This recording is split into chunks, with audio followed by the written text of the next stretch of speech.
ನಮ್ಮ ಈ ಪವಿತ್ರ ಭಾರತದಲ್ಲಿ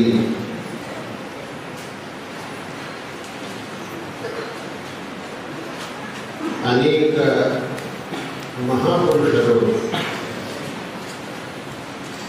ಅವತರಿಸಿ ಅನೇಕವಾದಂತಹ ಲೋಕಾನುಗ್ರಹವನ್ನು ಮಾಡಿದ್ದಾರೆ. ಅಂತಹ ಮಹಾಪುರುಷರಲ್ಲಿ ಶ್ರೀಮದ್ ಶಂಕರ ಭಗವತ್ಪಾದಾಚಾರ್ಯರು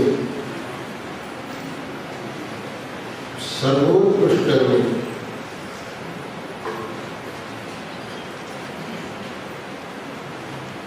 ಸರ್ವ ಜನವಂದ್ಯರು. ಮನುಷ್ಯನಿಗೆ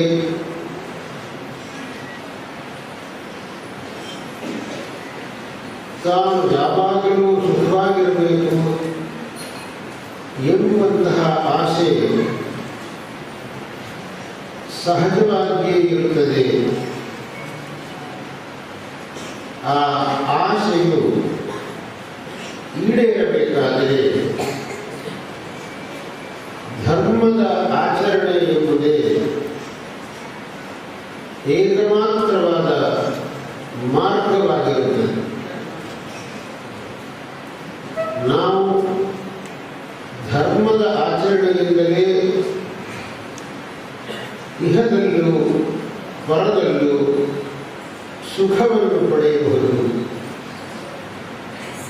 ಧರ್ಮವನ್ನು ಬಿಟ್ಟರೆ ಸುಖವಿಲ್ಲ. ಅಧರ್ಮವನ್ನು ಆಚರಿಸಿದರೆ ದುಃಖವು ಅನಿವಾರ್ಯವಾಗುವುದು. ನಮಗೆ ದುಃಖ ಬೇಡ ಅಂತಂದರೆ ನಾವು ಅಧರ್ಮದ ಕಡೆಗೆ ಹೋಗಬಾರದು. ನಮಗೆ ಸುಖದ ಅಪೇಕ್ಷೆ ಇದ್ದರೆ ನಾವು ಧಾರ್ಮಿಕರಾಗಬೇಕು. ಈ ಧರ್ಮಗಳ ಒಂದು ತತ್ವ ಅನಾದಿ ಕಾಲದಿಂದಲೂ ನಮ್ಮ ದೇಶದಲ್ಲಿ ಪ್ರಚಾರದಲ್ಲಿ ಇರತಕ್ಕಂಥ ನಮಗೆಲ್ಲರಿಗೂ ಪರಮ ಪ್ರಮಾಣವಾಗಿರತಕ್ಕಂತಹ ವೇದವೇ ಧರ್ಮದ ಹಿರಿಮೆಯನ್ನು ಬಹಳವಾಗಿ ಹೇಳಿದೆ. ಧರ್ಮೋ ವಿಶ್ವಸ್ಯ ಜಗತಃ ಪ್ರತಿಷ್ಠಾ. ಈ ಎಲ್ಲ ಜಗತ್ತಿನ ಉಳಿವು ಧರ್ಮವನ್ನು ಅವಲಂಬಿಸಿದೆ. ಎಲ್ಲಿ ಧರ್ಮದ ಆಚರಣೆ ಇರುತ್ತದೋ ಅಲ್ಲಿ ಸುಭಿಕ್ಷವಿರುತ್ತದೆ. ಎಲ್ಲಿ ಧರ್ಮದ ಬಗ್ಗೆ ಉಪೇಕ್ಷೆ ಇರುತ್ತದೋ ಅಲ್ಲಿ ಸುಖ ಶಾಂತಿಗಳು ಇರುವುದಿಲ್ಲ. ಆದುದರಿಂದ ಧರ್ಮವೇ ಮನುಷ್ಯನಿಗೆ ಸರ್ವಾತ್ಮನ ಅಪೇಕ್ಷಣೀಯವಾದದ್ದು ಎಂಬುದು. ಭಗವಂತ ಈ ಧರ್ಮದ ಉದ್ಧಾರಕ್ಕಾಗಿಯೇ ಒಂದೊಂದು ಯುಗದಲ್ಲಿಯೂ ಅವತರಿಸುತ್ತಾನೆ ಎಂಬುದು ಎಲ್ಲರಿಗೂ ಗೊತ್ತಿದೆ. ಯದಾ ಯದಾ ಧರ್ಮಸ್ಯ ಎಂಬತಕ್ಕಂತಹ ಭಗವಂತನ ಎಲ್ಲರೂ ಹೇಳಿದೆ. ಈ ರೀತಿಯಾಗಿ ಧರ್ಮವನ್ನು ರಕ್ಷಿಸುವುದಕ್ಕಾಗಿ ಭಗವಂತನು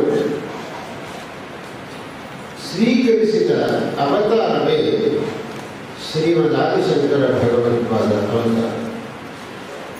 ಸುಮಾರು 12 ಶತಮಾನಗಳ ಹಿಂದೆ ಈ ಕಲಿಯುಗದಲ್ಲಿ ಅಧರ್ಮವು ಹೆಚ್ಚಿ ಧಾರ್ಮಿಕರಿಗೆ ಬಹಳವಾಗಿ ಸಂಕಷ್ಟಗಳು ಒದಗಿದ ಪರಿಸ್ಥಿತಿಯಲ್ಲಿ ಆ ಕೈಲಾಸವಾಸಿಯಾದ ಪರಮೇಶ್ವರನು ಆದಿಶಂಕರ ರೂಪದಲ್ಲಿ ಅವತರಿಸಿ ಧರ್ಮವನ್ನು ಕಾಪಾಡಿದರು. ಶಂಕರರು ವೇದಾಂತಿಗಳು ಪ್ರಧಾನವಾಗಿ ಉಪನಿಷತ್ತುಗಳ ಅಭಿಪ್ರೇತವಾದ ಅರ್ಥವೇನು ಎಂಬುದನ್ನು ವಿವರಿಸುವುದು ಶಂಕರರ ಕರ್ತವ್ಯವಾಗಿದೆ. ಅದು ಉಪನಿಷತ್ ಪ್ರತಿಪಾದಿತವಾದದ್ದು ಅದ್ವೈತ ಸಿದ್ಧಾಂತ ಎಂಬುದನ್ನು ಶಂಕರರು ಸ್ಪಷ್ಟವಾಗಿ ತೋರಿಸಿಕೊಟ್ಟರು. ಆದರೆ ಅದೇ ಸಮಯದಲ್ಲಿ ಜನರಿಗೆ ಅವರ ಅಧಿಕಾರಕ್ಕೆ ತಕ್ಕಂತೆ ಶ್ರೇಯೋ ಮಾರ್ಗವನ್ನು ಶಂಕರರು ಉಪದೇಶಿಸಿದರು. ಪ್ರತಿಯೊಬ್ಬರೂ ಕೂಡ ತನಗೆ ಶ್ರೇಯಸ್ಸು ಬರಬೇಕು, ತನಗೆ ಶ್ರೇಯಸ್ಸು ಆಗಬೇಕು ಎಂಬ ಅಭಿಪ್ರಾಯವಿದೆ. ಅವನ ಆ ಅಭಿಪ್ರಾಯವು ಹೇಗೆ ಸಿದ್ಧಿಸುತ್ತದೆ ಎಂಬುದನ್ನು ಭಗವತ್ಪಾದರು ಉಪದೇಶಿಸಿದರು. ಕರ್ಮ ಮಾರ್ಗವನ್ನು ಭಗವತ್ಪಾದರು ಅಲ್ಲಗಡೆಯಲಿಲ್ಲ. ಕರ್ಮ ಮಾರ್ಗವೂ ಬೇರೆ, ಭಕ್ತಿ ಮಾರ್ಗವೂ ಬೇರೆ, ಜ್ಞಾನ ಮಾರ್ಗವೂ ಬೇರೆ. ಒಂದೊಂದು ಹಂತದಲ್ಲಿ ಒಂದೊಂದು ಬೇರೆ. ಈಗ ಲೋಕದಲ್ಲಿ ಹುಡುಗರು ಸ್ಕೂಲಿಗೆ ಹೋಗ್ತಾರೆ. 8ನೇ ತರಗತಿಯಲ್ಲಿ ಇರುವಾಗಲೇ ಪಠ್ಯ ಪುಸ್ತಕ ಒಂದು, 9ನೇ ತರಗತಿಯಲ್ಲಿ ಪಠ್ಯ ಪುಸ್ತಕ ಒಂದು, 10ನೇ ತರಗತಿಯಲ್ಲಿ ಪಠ್ಯ ಪುಸ್ತಕ ಒಂದು. 8ನೇ ತರಗತಿಯಲ್ಲಿ ಇರುವವನಿಗೆ ಯಾವ ಪಠ್ಯ ಪುಸ್ತಕ ಇದೆಯೋ ಅದು 10ನೇ ತರಗತಿಯವರಿಗೆ ಬೇಕಾಗಿಲ್ಲ. ಹಾಗಂತ ಹೇಳಿ ಅವನಿಗೆ ಅದು ಬೇಕಾಗಿಲ್ಲ ಅನ್ನೋ ಮಾತ್ರಕ್ಕೆ ಯಾರಿಗೂ ಅದು ಬೇಡ ಅಂತ ಹೇಳೋಕ್ಕಾಗುತ್ತೆ. ನೀನು 10ನೇ ತರಗತಿ ಬಂದ ಮೇಲಿನ ಅದರ ಅಗತ್ಯ ನಿನಗಿಲ್ಲ, ಅದಕ್ಕೆ ನೀವು ಬರಲಿಲ್ಲ, ನಿನಗೆ 8ನೇ ತರಗತಿಯಲ್ಲೇ ಇರಬೇಕಾದ್ರೆ ಅದರ ಅಗತ್ಯ ನಿಮಗಿದ್ದೇ ಇದೆ. ಅದೇ ರೀತಿಯಾಗಿ ಯಾರಿಗೆ ಆತ್ಮಜ್ಞಾನ ಪ್ರಾಪ್ತವಾಗಿದೆಯೋ ಅವರಿಗೆ ಕರ್ಮಗಳ ಅವಶ್ಯಕತೆ ಇಲ್ಲ. ಯಾರಿಗೆ ಅಂತಹ ಆತ್ಮಜ್ಞಾನ ಪ್ರಾಪ್ತವಾಗಿಲ್ಲವೋ ಅವರು ಕರ್ಮಗಳನ್ನು ಅನುಷ್ಠಾನ ಮಾಡಲೇಬೇಕು. ಭಗವಂತನಲ್ಲಿ ಭಕ್ತಿಯನ್ನು ಇಟ್ಟಿರಲೇಬೇಕು.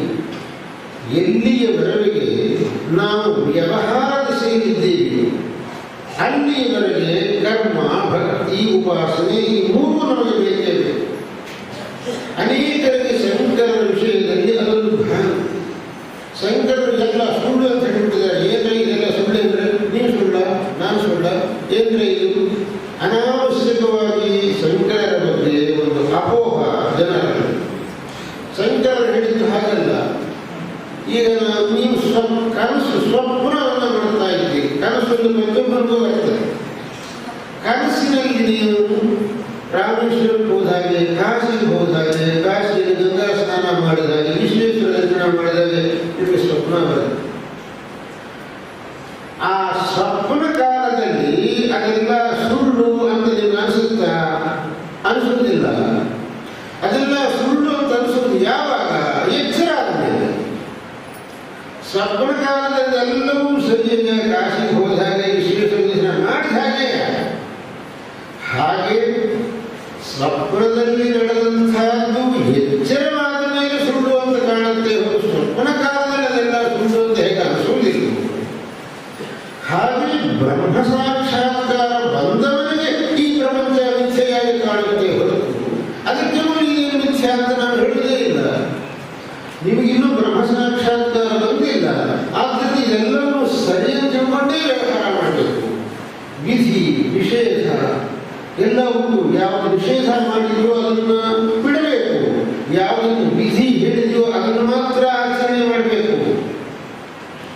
ಧರ್ಮ ಅಂತ ಯಾವುದನ್ನು ಹೇಳಿದೆಯೋ ಅದನ್ನು ಮಾತ್ರ ಆಚರಣೆ ಮಾಡಬೇಕು, ಅಧರ್ಮ ಅಂತ ಯಾವುದಿದೆಯೋ ಅದನ್ನು ಬಿಡಬೇಕು. ಆದ್ದರಿಂದ ಶಂಕರರು ಅಧಿಕಾರಿ ಭೇದದಿಂದ ಪ್ರತಿಯೊಬ್ಬರಿಗೂ ಸೇರೋ ಮಾರ್ಗವನ್ನು ತೋರಿಸಿದ್ದಾರೆ. ಆದ್ದರಿಂದ ಶಂಕರರ ಸಿದ್ಧಾಂತದಲ್ಲಿ ಕರ್ಮಕ್ಕೆ, ಉಪಾಸನೆಗೆ, ಭಕ್ತಿಗೆ ವೈಯಚ್ಛ ಅಂತ ಯಾರು ಆಪಾದನೆ ಮಾಡೋಕ್ಕಾಗುವುದಿಲ್ಲ. ಈ ರೀತಿಯಾಗಿ ಪ್ರತಿಯೊಬ್ಬರಿಗೂ ಸನ್ಮಾರ್ಗವನ್ನು ತೋರಿಸಿರ್ತಕ್ಕಂಥ ಮಹನೀಯರು ಶಂಕರರು. ಆದ್ದರಿಂದಲೇ ಜಗದ್ಗುರು ಎಂಬ ಪದ ಅವರಿಗೆ ಅನ್ವರ್ಥವಾಗಿದೆ. ಪ್ರತಿಯೊಬ್ಬರಿಗೂ ಗುರುಸ್ಥಾನದಲ್ಲಿ ಪ್ರತಿಯೊಬ್ಬರಿಗೂ ಸನ್ಮಾರ್ಗವನ್ನು ತೋರಿಸಿದ್ದಾರೆ. ಅವರು ಯಾವುದನ್ನು ಕಡೆಗಣಿಸಲಿಲ್ಲ. ಅವರು ಜಗತ್ತಿನಲ್ಲಿ ಪ್ರತಿಯೊಬ್ಬರಿಗೂ ಒಳ್ಳೆಯದಾಗಬೇಕು ಎಂಬುವಂತಹ ಗುರಿ ಅವರ ಮನಸ್ಸಿನಲ್ಲಿದ್ದು, ಅವರ ದೃಷ್ಟಿಯಲ್ಲಿ ಪ್ರತಿಯೊಬ್ಬರು ಶ್ರೇಯಸ್ಸನ್ನು ಪಡೆಯಬೇಕು, ಪ್ರತಿಯೊಬ್ಬರು ಸುಖವಾಗಿರಬೇಕು. ಆದ್ದರಿಂದ ಜಗದ್ಗುರು ಶಬ್ದ ಶಂಕರರಿಗೆ 100ಕ್ಕೆ 100 ಒಪ್ಪುತ್ತೆ. ಇನ್ನೆಲ್ಲರೂ ಕೂಡ ಹೆಸರು ಇಟ್ಕೊಳ್ಳಬಹುದು. ಎಲ್ಲರಿಗೂ ಸ್ವಾತಂತ್ರ್ಯ ಇದೆ. ಆ ಸ್ವಾತಂತ್ರ್ಯವನ್ನು ಯಾರು ಕಸ್ಕೊಳ್ಳೋಕ್ಕಾಗುವುದಿಲ್ಲ. ಈಗ ಕೂತವರು ಒಬ್ಬೊಬ್ಬರು ಒಂದು ಶಾಪ್ ಹಾಕೊಂಡು ನಾನು ಜಗದ್ಗುರು ಅವರು ಹೇಳಿದರೆ ಅವರನ್ನು ಯಾರೊಬ್ಬರಿಗೆ ಆಕ್ಷೇಪಣೆ ಮಾಡೋಕ್ಕಾಗುವುದಿಲ್ಲ. ಆದರೆ ವಾಸ್ತವವಾಗಿ ಆ ಶಬ್ದ ಹೊಂದುವಂತಹದ್ದು ಶಂಕರ ಭಗವತ್ಪಾದ. ಆದ್ದರಿಂದ ಇವತ್ತು ನಾವು ಭಾರತದಲ್ಲಿ ಮಾತ್ರ ಅಲ್ಲ, ಈಗ ನಮ್ಮ ಅಧಿಕಾರಿಗಳು ಹೇಳಿದಾಗ ವಿಶ್ವದಲ್ಲಿ ಶಂಕರರನ್ನ ಅತ್ಯಂತ ಪೂಜನೀಯರೆಂಬತಕ್ಕಂತಹ ಸ್ಥಾನದಲ್ಲಿ ಇಟ್ಟು ವಿಶ್ವ ಶಂಕರರನ್ನ ಆರಾಧಿಸ್ತಾ ಇದೆ, ಪೂಜಿಸುತ್ತಾರೆ. ನಾವು ಏನೋ ನಮ್ಮ ಅಭಿಮಾನ, ನಿಮ್ಮ ಹಿಂದಿನವರು, ನಿಮ್ಮ ಪರಂಪರೆ, ಅದರಲ್ಲಿ ನೀವು ಶಂಕರಯಂತಿ ಮಾಡ್ತೀವಿ ಅಂತ ನೀವು ನಾವು ಹೇಳ್ಬೋದು. ಆದರೆ ಯಾವ ಈ ಅದ್ವೈತ ದ್ವೈತ ಯಾವುದೂ ಸಂಬಂಧವಿಲ್ಲದೆ ಇರತಕ್ಕಂತಹ ಒಂದು ದೇಶದಲ್ಲಿ ಹುಟ್ಟಿರ್ತಕ್ಕಂತಹ ಒಬ್ಬ, ಆದರೆ ಅವನಿಗೆ ಬುದ್ಧಿ ಇದೆ, ವಿವೇಚನಾ ಶಕ್ತಿ ಇದೆ.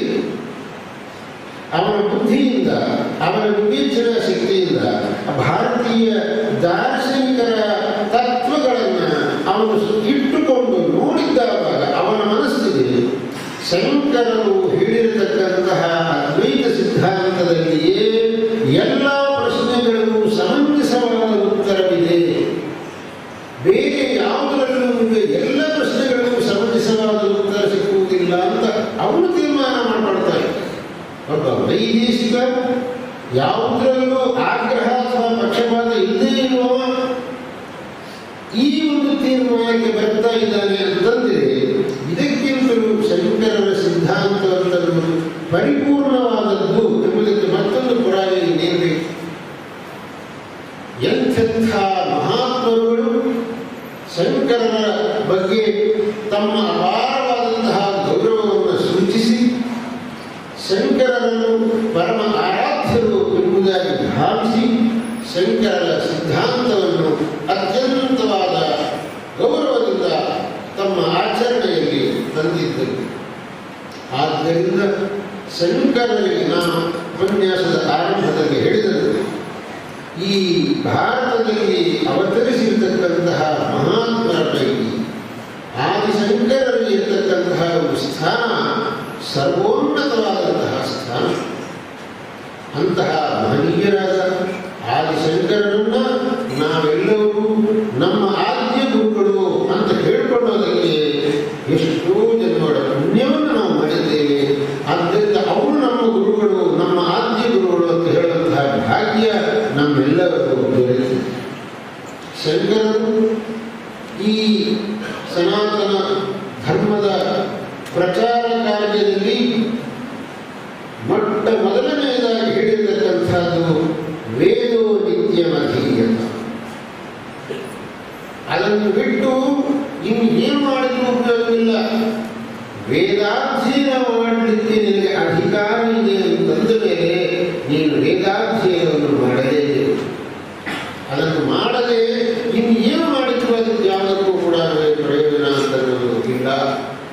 ಹಾಗಾಗಿ ಶಂಕರರು ನಮಗೆ ಕೊಟ್ಟಂತಹ ಆದೇಶ ಅನ್ನಿ, ಉಪದೇಶ ಅನ್ನಿ, ಸಂದೇಶ ಅನ್ನಿ, ಮೊಟ್ಟ ಮೊದಲನೇ ವೇದೋ ನಿತ್ಯಮಧೀಯತ.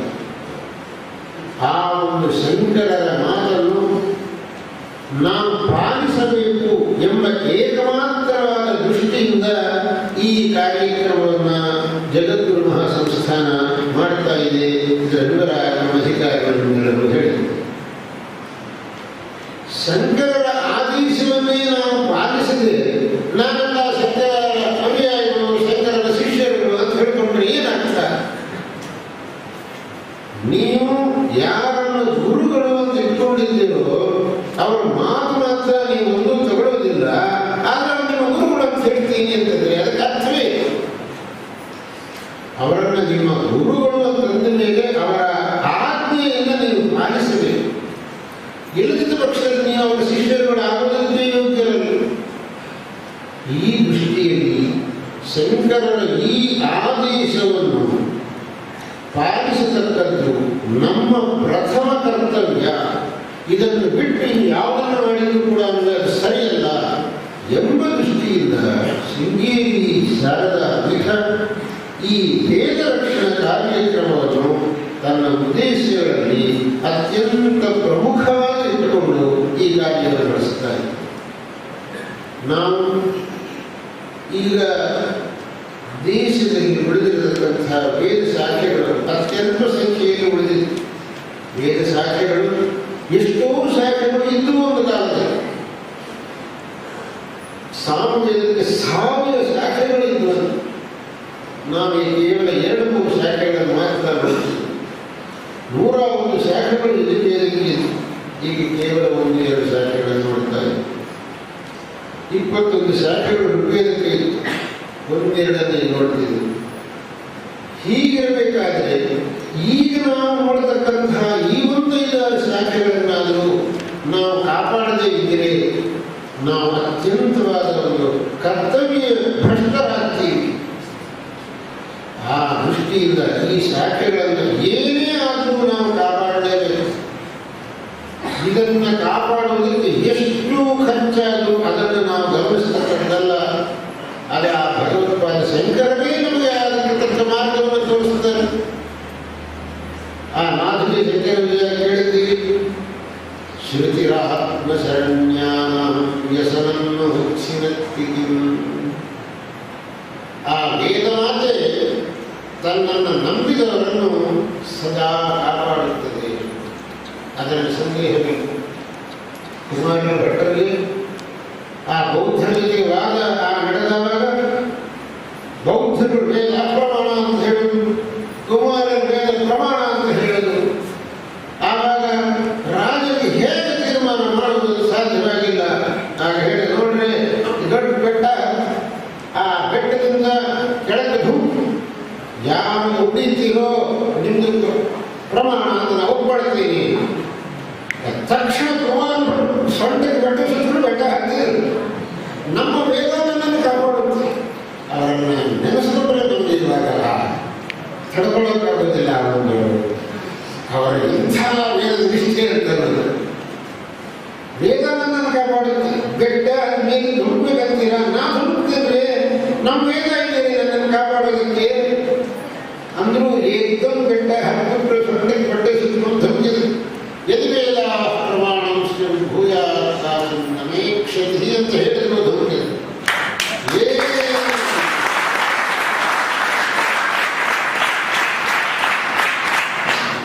ವೇದವೇ ಪ್ರಮಾಣವಾಗಿದ್ದರೆ ನನ್ನ ಶರೀರಕ್ಕೆ ಏನೋ ತೊಂದರೆ ಆಗಬಾರದು ಅಂತ ಧೂಗಿದ್ರು. ಹತ್ತಿ ಕೆಳಗೆ ಬಿದ್ದ ಹಾಗೆ ಇದು ಪ್ರತ್ಯಕ್ಷ ನಡೆದದ್ದು. ವೇದದ ಮಹತ್ವದ ಬಗ್ಗೆ ಏನು ಹೇಳೋಣ? ಅಂತಹ ಕುಮಾರನ ಭಟ್ಟರು ಈ ವೇದಗಳ ಪ್ರಾಮಾಣ್ಯವನ್ನು ಕಾಪಾಡತಕ್ಕಂಥ ಕುಮಾರನ ಭಟ್ಟರು, ಅವರ ಸಮಕಾಲೀನರಾಗಿ ಶಂಕರರು ಇದೇ ವೇದಗಳ ಪ್ರಾಮಾಣ್ಯಕ್ಕಾಗಿ ಅನೇಕ ವಿಧವಾದಂತಹ ಕೆಲಸವನ್ನು ಮಾಡಿದರು. ಈ ವೇದದ ರಕ್ಷಣೆ ಎನ್ನುವುದು ನಮ್ಮ ಆದ್ಯ ಕರ್ತವ್ಯ ಎಂಬುದಾಗಿ ಹೇಳಿದರು. ಯಾಕೆ ಹೇಳ್ತಿದ್ದೇನೆ ಅಂತಂದರೆ, ಈ ವೇದ ರಕ್ಷಣೆಗಾಗಿ ನಾವು ಹೊರಡಬೇಕು. ಇದಕ್ಕೆ ಎಷ್ಟು ಖರ್ಚಾದರೂ ಆ ವೇದ ಪುರುಷ ನಮಗೆ ಒದಗಿಸುತ್ತಾನೆ ಎಂಬ ಧೈರ್ಯ ನಮಗಿದೆ. ನಾವು ಈಗ ನಮ್ಮ ಅಧಿಕಾರಿಗಳು ಅನೇಕವಾದ ನಮ್ಮ ಯೋಜನೆಗಳನ್ನು ನಿಮ್ಮ ಮುಂದೆ ಇಟ್ಟರು. ಆದರೆ ಇದಕ್ಕಾಗಿ ನಾವು ಯಾರತ್ತನ್ನು ಭಿಕ್ಷಾಪಾತ್ರೆ ತಗೊಂಡು ಹೊರಟಿಲ್ಲ. ಆದರೆ ಹೇಗೆ ನಡೆಯುತ್ತಿದೆ ಅಂತ ಗಮನಿಸಿಕೊಂಡು ಯಾರಿಗೆ ಭಗವಂತ ಯಾವ ಸಮಯದಲ್ಲಿ ಯಾವ ಪ್ರೇರಣೆ ಕೊಡ್ತಾನೆ, ಮಾಡಿಸ್ತಾನೆ ಎಂಬುದು ನಾವು ಯಾರು ಹೇಳೋದಕ್ಕೆ ಸಾಧ್ಯವಿಲ್ಲ. ಆದರೆ ಯಾವುದೇ ಸಂಕಲ್ಪ ನಮ್ಮ ಮನಸ್ಸಿಗೆ ಬಂದರೂ ಅದು ಮಾತ್ರ ಭಗವಂತ ನೆರವೇರಿಸ್ತಾನೆ ಎಂಬ ಒಂದು ಧೈರ್ಯ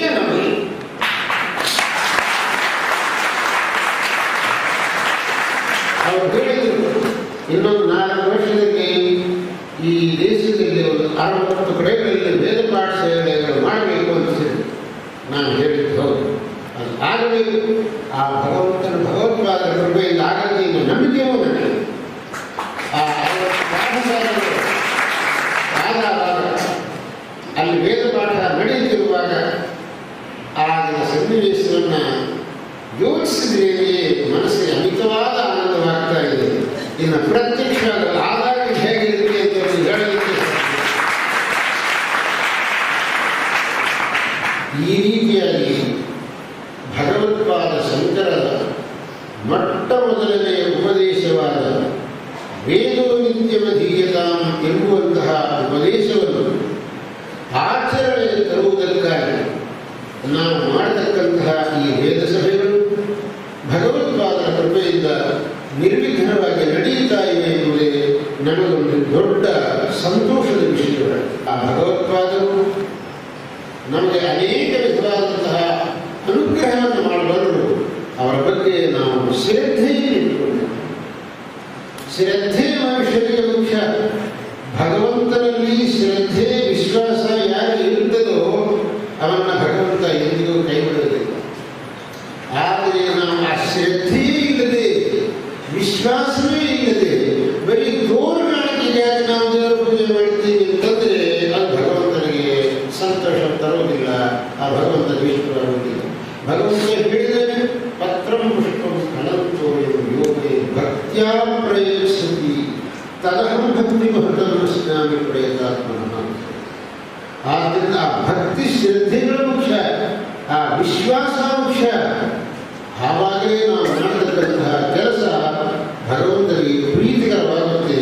ಅದರಿಂದ ಬರಬಹುದಾದಂತಹ ಫಲ ನಮಗೆ ಸಿಗ್ತದೆ. ನಾವು ಆಸ್ತಿಕ ಪರಂಪರೆಯಲ್ಲಿ ಬಂದಿದ್ದೇವೆ.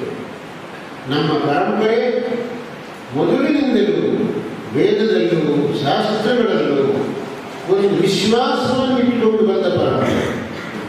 ಈ ವೇದೋಕ್ತವಾದಂತಹ ಕರ್ಮಗಳನ್ನು ಆಚರಿಸಿ ನಾವು ಶ್ರೇಯೋವಂತರಾಗಬೇಕು ಎಂಬ ಶ್ರದ್ಧೆಯಿರತಕ್ಕಂತಹ ಪರಂಪರೆ.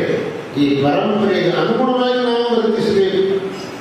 ನಾವು ಇವತ್ತು ನಾವೇನೋ ದೊಡ್ಡದಾಗಿ ವಿಚಾರ ಮಾಡಿದ್ದೇವೆ, ವಿಮರ್ಶೆ ಮಾಡಿದ್ದೇವೆ, ಇದೆಲ್ಲ ಏನು ಹುರುಳಿದ್ರೆ ಅಂತ ಹೇಳತಕ್ಕಂತಹ ಒಂದು ಅಪಸಿದ್ಧಾಂತಕ್ಕೆ ನಾವು ಬರಲ್ಲ. ನಮಗೆ ನಮ್ಮ ಪರಿಸರಗಳು ಅನೇಕವಾದಂತಹ ತಪ್ಪು ಕಲ್ಪನೆಗಳನ್ನು ನಮಗೆ ಕೊಡತಕ್ಕಂಥದ್ದು. ಎಷ್ಟೋ ಜನರು ವಿಚಾರವಾದಿಗಳನ್ನು ಹೆಸರಿಟ್ಟುಕೊಂಡು ನಮ್ಮ ಪ್ರಾಚೀನವಾದಂತಹ ಪರಂಪರೆಯನ್ನು ನಾಶ ಮಾಡಲಿಕ್ಕೆ ಹೊರಟಿದ್ದಾರೆ. ಅಂಥದ್ದಕ್ಕೆ ನಾವು ಬೀಳಬಾರದು. ಅಂಥವರ ಒಂದು ತಂತ್ರಕ್ಕೆ ನಾವು ಬಲಿಯಾಗಬಾರದು.